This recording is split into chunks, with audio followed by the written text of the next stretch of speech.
You ask Tiger to solve. This deals with linear equations with one unknown. The final result is z equals 1597 over 72. Let's solve it step by step. Group all constants on the right side of the equation. Add 68 over 9 to both sides. Combine the fractions. Combine the numerators. Reduce the zero numerator. Simplify the arithmetic. Find the lowest common denominator.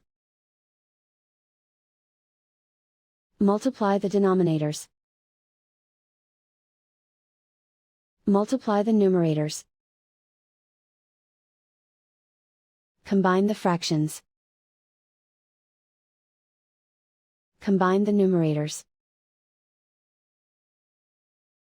And so the final result is z equals 1597 over 72.